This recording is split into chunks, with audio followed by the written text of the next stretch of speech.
तो फिल्म की शुरुआत टेलर नाम की एक आर्ट एंड फिल्म यूनिवर्सिटी की स्टूडेंट से होती है, जो अपने फाइनल ईयर की थीसिस के लिए एक डॉक्यूमेंट्री रिकॉर्ड कर रही थी, जिसका टॉपिक सबसे अलग था। अलग होने के साथ साथ भयानक और अजीब भी था, और उसके लिए कितना खतरनाक साबित होने वाला था वो जानती भी नहीं थी।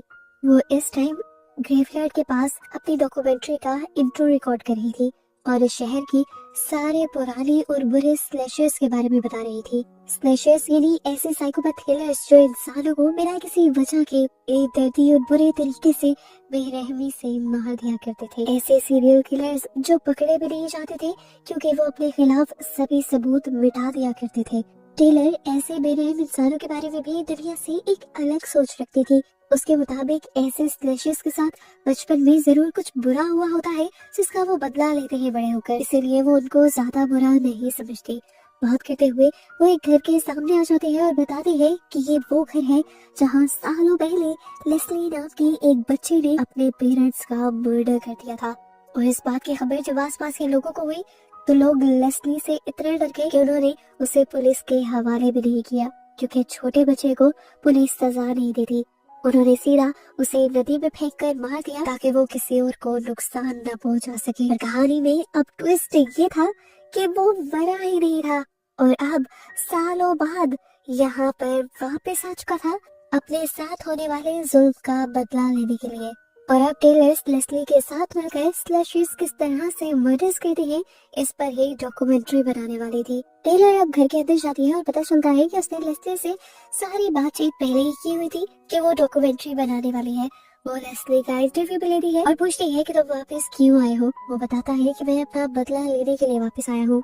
मैंने सुना है कि जब से मेरे मरने की खबर इस शहर में फैली थी उसके बाद से मेरी डेथ एनिवर्सरी पर बहुत से लोग यहाँ पर आकर हैलोवीन की तरह यहाँ पर एडवेंचर बनाते हैं, पर इस मर्तबा वो मना नहीं पाएंगे क्योंकि जब वो एडवेंचर के नाम पर मेरी मौत का मजाक बनाने आएंगे तो मैं उन्हें मार डालूंगा।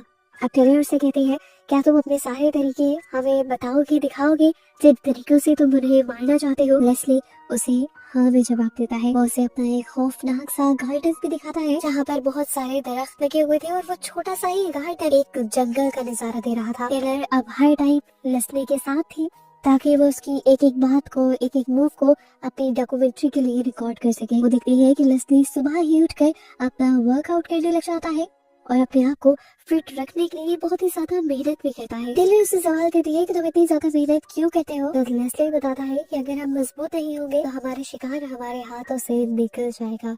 अब लेस्ली टेलर को लेकर एक यूनिवर्सिटी के अंदर जाता है और उसे कहता है कि मैं तुम्हें आगे का सारा प्लान भी बताता हूँ। वो टेलर को कैमरा ऑन रखने के लिए कहता है और फिर बताता है कि हम किसी को भी इस तरह नहीं मार देते। हम सबसे पहले अपना टारगेट सेट करते हैं, पूरी प्लानिंग करते हैं, अपने टारगेट का पीछा करते हैं और फिर उसे ट्रैप करने के बाद ही मारते हैं। लेस्ली टेलर को बताता है कि इस मर्तबा भी उसने एक ग्रुप को टारगेट किया हुआ है। वो ग्रुप के सभी लोगों को मार देगा और उसके बाद एक ही लड़की बचेगी जो सरवाइव कर जाएगी और उसके हाथ से निकल जाएगी, जिससे लगेगा कि वो भागने में कामयाब हो गई है, पर असल में मैं खुद ही उसे छोड़ दूंगा। टेलर पूछते हैं वो लड़की कौन होगी। उसके सवाल पर लेस्ली उसे एक आइसक्रीम शॉप पर ले जाता है और वहाँ पर काम करती हुई एक लड़की को दिखाता है और बताता है कि इसको छोड़ने की वजह भी ये है क्योंकि बहुत अच्छी है और अभी तक वर्जिन भी है। अब टेलर लेस्ली से कहती है चलो उससे भी कुछ बात कर देखते हैं, पर लेस्ली उसे डांट कर मना कर देता है और कह देता है इस तरह तो तुम मेरा प्लान खराब कर दोगी, लेकिन हाँ रुको, मैं तुम्हें कुछ रिकॉर्ड करने के लिए जरूर दे सकता हूँ। वो कहता है मैं दिखाता हूँ कि किस तरह स्लैशर्स किसी को भी मारने से पहले उसे जहनी तौर पर परेशान कर देते हैं, तंग कर देते हैं, उन्हें इतना डरा देते हैं कि वो हर चीज से कट कर दूर दूर रहने लगते हैं। वो एक तार लेता है और एक ब्रेक लेता है और दोनों को दरवाजे के साथ अटैच कर देता है। जैसे ही वो लड़की अपने स्टोर से गार्बेज फेंकने के लिए बाहर आती है तो पीछे से दरवाजा ऑटोमेटिकली बंद हो जाता है और वो लड़की बहुत ज्यादा डर जाती है और वहाँ से भाग जाती है। अब उस लड़की के डर कर भागने की वजह से इन लोगों को एक अच्छा कंटेंट मिल गया था और ये लोग बहुत ज्यादा खुश हो गए थे। अब ऐसे ही इस डॉक्यूमेंट्री के चक्कर में टाइम गुजरता रहता है और वक्त के साथ साथ टेलर लेस्ली के और भी करीब होती जाती है और अच्छी दोस्त बन जाती है, क्योंकि उसे लग रहा है कि लेस्ली ये सब फेमस होने के लिए कर रहा है और वो किसी को भी नहीं मारेगा। वो बस एक नशे का रूप लेकर इनकी डॉक्यूमेंट्री का हिस्सा बनना चाहता है ताकि इनकी डॉक्यूमेंट्री की वजह से वो मशहूर हो सके। अगले दिन लेस्ली टेलर को अपने घर भी लेकर जाता है। वहाँ पर टेलर लेस्ली की वाइफ से मिलती है और ये जानकर हैरान हो जाती है कि लेस्ली की वाइफ भी लेस्ली का पूरा पूरा साथ दिया करती थी, उसकी ट्रेनिंग में भी और उसके हर काम में। लेस्ली यहाँ पर अपने अंकल के बारे में पूछता है तो उसकी वाइफ बताती है कि वो मेडिटेशन करने के लिए जंगल में गए हैं। टेलर को ये बात सुनकर काफी अजीब लगता है और अब लेस्ली टेलर को लेकर एक जंगल के अंदर आ जाता है और एक ग्रेव के अंदर से अपने अंकल को बाहर निकालता है। ये नजारा देखकर तो यहाँ मौजूद सभी लोग बहुत ज्यादा डर जाते हैं, लेकिन अंकल बताते हैं कि इस तरह करना हम स्लेशर्स के लिए बहुत ज्यादा जरूरी होता है, नहीं तो कोई भी हमें बहुत जल्दी पकड़ सकता है। इस तरह करके हम अपनी बॉडी पर पूरा कंट्रोल हासिल कर लेते हैं, यहाँ तक कि अपना हार्ट भी अपनी ही मर्जी से पंप करते हैं। वो बताते हैं कि इतने सालों की मेडिटेशन के बाद आज भी इस पोजीशन पर हूँ कि मैं सिर्फ 1 मिनट में 4 मरतबा दिल को पंप करके अपने आप को जिंदा रख सकता हूँ और दुनिया की सबसे बड़ी बड़ी मशीनों को भी अपने जिंदा होने के बारे में धोखा दे सकता हूँ। लेस्ली बताता है कि मुझे मेरे अंकल ने एक बड़ा किलर बनने की ट्रेनिंग दी है। ये लोग घर वापस आ जाते हैं और यहाँ बहुत सारी बातें करने के बाद लेस्ली टेलर को लेकर एक लाइब्रेरी के लिए निकल जा रहा है, क्योंकि वहाँ उसे अपने टारगेट को अपने प्लान के मुताबिक और तंग करना था। इस लड़की का नाम कायली था। वो यहाँ लाइब्रेरी में से एक पुराना आर्टिकल ढूंढता है और उसे उस सीट पर जाकर रख देता है जहाँ पर कायली ने बैठना था। और टेलर को बताता है इस आर्टिकल के अंदर एक बहुत ही भयानक हकीकत छुपी है। इस आर्टिकल में लिखा है कि किस तरह मेरे अंकल ने उसकी मॉम के साथ बहुत ज्यादा ज्यादती की थी। ये पढ़कर तो वो जरूर डर जाएगी और इस बारे में जाकर लाइब्रेरियन से भी जरूर पूछेगी। लाइब्रेरियन को मेरी और मेरे अंकल की कहानी बहुत अच्छे से पता है। वो उस लड़की को मेरे बारे में भी सब कुछ बता देगी और वो बहुत ज्यादा डर जाएगी और जिस टाइम वो पहले से ही डरी हुई होगी तभी मैं मास्क लगाकर उसके सामने आ जाऊंगा और उसके दिल में अपने लिए और भी ज्यादा डर पैदा कर दूंगा ताकि उसे पता चले कि मैं उसके पीछे पड़ गया हूँ। लेस्ली का पूरा प्लान वर्क कर जाता है। वो लड़की उस आर्टिकल को देखकर पहले डरती है और फिर लाइब्रेरियन से जाकर बहुत से सवाल करती है। लाइब्रेरियन उसे लेस्ली की और लेस्ली की फैमिली की कहानी सुनाना शुरू कर देती है। वो बताती है कि लेस्ली की फैमिली बहुत ज्यादा अजीब हुआ करती थी। उसके मॉम डैड और अंकल लोगों को मारा करते थे और वो लोग छोटे से लेस्ली से जबरदस्ती इंसानों की मुर्दा लाशों को कटवाया करते थे। लेस्ली को वो सब अच्छा नहीं लगता था, लेकिन लेस्ली मजबूर था। पर एक दिन उसने अपनी मजबूरी को खत्म करने का फैसला किया और उन क्रॉप्स के साथ अपने मॉम डैड को भी उन्हीं छुरियों से मार डाला और फिर अपनी मॉम की लाश को तो गार्डन में लटका दिया। ये सब देखकर गांव वाले बहुत ज्यादा डर गए और उन्होंने लेस्ली को पानी में गिरा दिया। अब वो लड़की डरते हुए पूछती है कि लेस्ली की बॉडी मिल गई थी। मॉन्टी कहती है नहीं, बॉडी नहीं मिली थी। सबका मानना है कि जरूर नदी की मछलियों ने उसे खा लिया होगा। इससे पहले कि कायली अभी लाइब्रेरियन को ये कह पाती कि क्या पता लेस्ली अभी तक जिंदा हो, उससे पहले ही लेस्ली मास्क पहने दोनों के पीछे आ जाता है। लाइब्रेरियन तो उसे देखकर डर कर बेहोश हो जाती है और कायली बहुत ज्यादा डर जाती है। कायली जोर जोर से चिल्लाने लग जाती है और इतने में यहाँ पर एक आदमी आकर लेस्ली के ऊपर शूट करने लग जाता है। बहुत मुश्किल से अपने आप को और फिर टेलर के दोस्तों को बचाकर यहाँ से भागता है। टेलर जब इस आदमी के बारे में सवाल करती है तो लेस्ली बताता है कि ये मेरे काउंसलर हुआ करते थे। वो मुझे मेंटली सपोर्ट करते थे कि मैं पुराने ट्रॉमा से बाहर निकल आऊं, जिसकी वजह से आज मैं एक किलर हूँ। पर वो इस चीज में कामयाब नहीं हो पाए और उन्होंने मुझे एक चैलेंज बना लिया है। वो हर हाल में चाहते हैं कि मैं इन कामों पे ना लगूं और वो मुझे रोकने के लिए अपना कुछ भी कुर्बान कर सकते हैं। खैर लेस्ली का प्लान तो कामयाब हो गया था। कायली को तो उसने डरा दिया था जितना डराना था। खैर आकर वो इस बात पर इतना ज्यादा खुश होता है कि अपने अंकल और अपनी वाइफ के साथ वो इस बात का जश्न भी मनाता है। अब खैर अगले दिन टेलर चली जाती है कायली से मिलने के लिए, क्योंकि उसे अपनी डॉक्यूमेंट्री के लिए उसका इंटरव्यू भी चाहिए था। लेकिन कायली बहुत ज्यादा डरी हुई थी। इससे पहले कि टेलर उससे कोई भी बात कर पाती, यहाँ पर वो साइकियाट्रिस्ट आ जाता है। उस साइकियाट्रिस्ट ने कल टेलर को लेस्ली के साथ देख लिया था, इसीलिए वो लेस्ली से पूछता है आखिर तुम लोग चाहते क्या हो, तुम उस लड़की के प्लान में क्यों मिली हुई हो।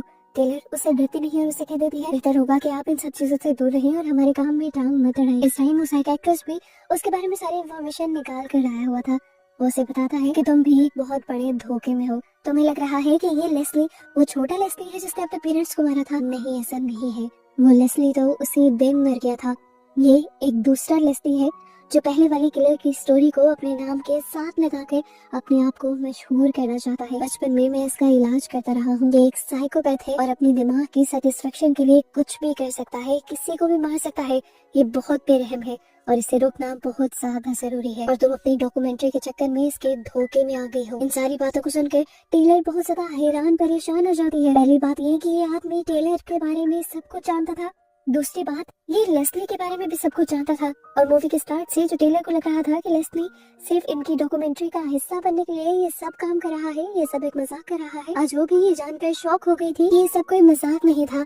लेस्ली असल में मौत का खेल खेल रहा था जिसके अंदर न चाहते हुए भी टेलर शामिल हो गई थी। टेलर शॉक में ही अब इस रेस्टोरेंट से बाहर निकल आती है जहाँ पर वो देखती है कि लेस्ली बाहर पहले ही उसका इंतजार कर रहा था और वो उस पर गुस्सा होने लग जाता है कि तुम यहाँ कायली से बात करने आई ही क्यों? इस तरह करके तुमने मेरा प्लान बिगाड़ दिया है और अब मैं आगे तुम्हें अपने प्लान का हिस्सा नहीं रखूंगा। तुमने मुझे धोखा दिया है। टेलर भी गुस्से में कहती है, धोखा मैंने नहीं, धोखा तुमने दिया है। तुमने मुझे अपना गलत नाम बताया और किसी और लेस्ली की स्टोरी को अपने नाम के साथ जोड़कर तुमने मुझे धोखा दिया है। खैर इन सारी चीजों के बावजूद टेलर ही लेस्ली से माफी मांग लेती है क्योंकि उसे हर हाल में अपनी डॉक्यूमेंट्री कंप्लीट करनी थी। काफी सारा काम वो कर चुके थे, अब दरमियान में वो ये सब रोक नहीं सकते थे। उसे अभी भी लग रहा था कि साइकियाट्रिस्ट झूठ बोल रही है और लेस्ली ये सब मजाक ही कर रहा होगा। हालांकि इस सारी चीजों के दौरान गुस्से में लेस्ली ने उसकी गर्दन भी पकड़ी थी और उसे मारने की कोशिश भी की थी, पर जैसे टेलर की तो आंखों पर पट्टी बन गई थी। खैर इसके बाद लेस्ली टेलर की टीम को उस घर पर लेकर जाता है जहाँ पर वो लोगों को टारगेट बनाकर मारता है। अब लेस्ली इन्हें पूरा प्लान ब्रीफ करने लग जाता है और उस प्लान के अकॉर्डिंग ये लोग डॉक्यूमेंट्री शूट करने लग जाते हैं। वो असल में बता रहा था कि कहाँ से वो लोगों को अंदर लेकर आएगा, कहाँ पर बांध के रखेगा, कहाँ पर मारेगा और ये लोग सब चीजें शूट कर रहे थे। वो यहाँ पे लोगों को दिखाता है कि किस तरह उसने अपने टारगेट्स को डराने के लिए लाइट कंट्रोलर भी रखा हुआ है और उसने यहाँ पर तरह तरह के वेपन्स भी रखे हुए हैं जिनसे वो एक के बाद एक बुरी मौत उनको दे सकता है। इसके बाद वो इन सबके सामने ही यहाँ से बाहर निकलने वाले सभी रास्तों को सील कर देता है और दरमियान में ट्रैप पे लगा देता है कि अगर कोई भागने की कोशिश भी करे तो पहले उस ट्रैप में फंस जाए और अगर ट्रैप से निकले तो आगे उसे रास्ता भी बंद मिले। इसके बाद रात हो जाती है और वो बताता है कि अब मेरे मिशन का दिन आ गया है। वो अपने मुंह पे एक भयानक सा मेकअप करता है और मुंह पे एक ऐसी सुन कर देने वाली क्रीम लगाता है जिससे उसके अकॉर्डिंग ना तो उसको किसी तरह का कट लगने पर खून आएगा और न ही दर्द महसूस होगा। मेकअप करने के बाद वो टेलर को लेकर एक ट्री हाउस के अंदर छुप जाता है और बताता है कि अब मुझे यहाँ पर बैठकर अपने टारगेट्स का इंतजार करना है। इस टाइम बैठे हुए वो बहुत ज्यादा इमोशनल हो रहा था क्योंकि उसका एक ख्वाब पूरा होने वाला था लोगों को मारने का और वो इस टाइम इमोशनल भी हो रहा था इस चीज को लेकर। लेस्ली को इस टाइम भी ये सारी चीजें मजाक लगती है और वो अभी भी उसे हौसला देती रहती है कि तुम वो सब कर लोगे। इस टाइम पर इन्हें अब किसी चीज की खटकने की आवाज आती है और जब लेस्ली नीचे उतर कर देखता है तो पता चलता है कि उसका टारगेट यहाँ आ गया था। वो बिना कुछ सोचे समझे एक अजीब सा नाइफ उठाता है और उससे बेदर्दी से उस इंसान का गला काट देता है। उसने तो उस टारगेट को सोचने का मौका तक नहीं दिया था। अब अपनी आंखों के सामने ये मर्डर होता देखकर टेलर और उसके साथी बहुत ज्यादा पैनिक कर जाते हैं और अब जाकर इन्हें यकीन आता है कि ये सब कुछ सच था। ये मौत का खेल असल में चल रहा था जिन्हें वो मजाक समझते आ रहे थे। टेलर और उसके फ्रेंड्स को पैनिक हुआ देखकर वो सबको कहता है, तुम लोग यहाँ से बाहर चले जाओ, इस तरह तुम लोग मेरा प्लान खराब कर रहे हो और मैं अपनी जीत के इतना करीब आकर पीछे नहीं हट सकता। अब ये सब देखकर टेलर बहुत ज्यादा दुख में थी। वो लेस्ली को समझाने लग जाती है, ऐसा मत करो, ये सब गलत है। तुम्हारा प्लान, तुम्हारी स्टोरी सब बहुत अच्छा था। अगर तुम सारा यहाँ पर मौत का खेल एक ड्रामा कर रहे होते तब भी ठीक था, लेकिन तुमने तो असल में लोगों को मार दिया है और ये करना गलत है। लेस्ली उसकी बात नहीं सुनता और यहाँ से चला जाता है और टेलर अब अपने दोस्तों को कहती है कि जो भी करना है अब हमें ही करना है। हम उसका सारा प्लान जानते हैं और हम अब उसके टारगेट्स को बचा सकते हैं। उसके दोस्त भी टेलर के साथ मिलकर उसी घर में आ जाते हैं जहाँ पर लेस्ली को ज्यादा लोगों को मारना था। यहाँ अगर टेलर क्या देखती है कि कायली की नहीं वो लड़की अपने दोस्त के साथ ही यहाँ, और ये देखकर उसे अंदाजा हो जाता है कि लेस्ली की तो गेम ही कुछ और थी। उसने बताया था कि उसका टारगेट एक ऐसा ग्रुप है जो किसी मिशन पर है और सर्वाइवल लड़की वो होगी जो वर्जिन होगी। उसे याद आया कि वर्जिन तो वो खुद थी।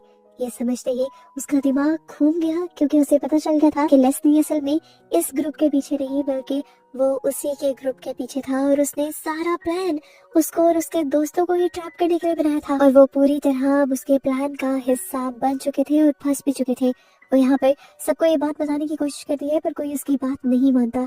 इतने में ही बाहर से कोई अनजान लड़की रोते हुए इन सबके सामने आती है और बताती है कि किसी आदमी ने मेरे हस्बैंड को मार डाला है। उसे पैनिक हुआ देखकर सब लोग भी यहाँ डर जाते हैं और अब उन्हें बाहर लेस्ली ही खड़ा दिखाई देता है। अब एक लड़का भागकर बाहर जाता है और किसी गाड़ी को स्टार्ट करने की कोशिश करता है पर देखता है कि लेस्ली ने सारी गाड़ियों को पंचर कर दिया था। वो अंदर आता है और टेलर से बात करता है। टेलर कहती है उसने जरूर हमारी वैन को पंचर नहीं किया होगा क्योंकि वो खुद भी हमारी ही वैन इस्तेमाल कर रहा था। बस ये सोचते ही ये सब लोग अपनी वैन में बैठने के लिए निकल जाते हैं पर पता चलता है कि इस वैन में उसने 2 डेड बॉडीज को रखा हुआ था ताकि उन्हें देखकर ये लोग डर जाए और पैनिक हो जाए। लेकिन इस टाइम ये लोग भी डेड बॉडीज को देखकर डरते नहीं क्योंकि इन्होंने भी इस टाइम अपने आप को बचाना ज्यादा जरूरी समझा था।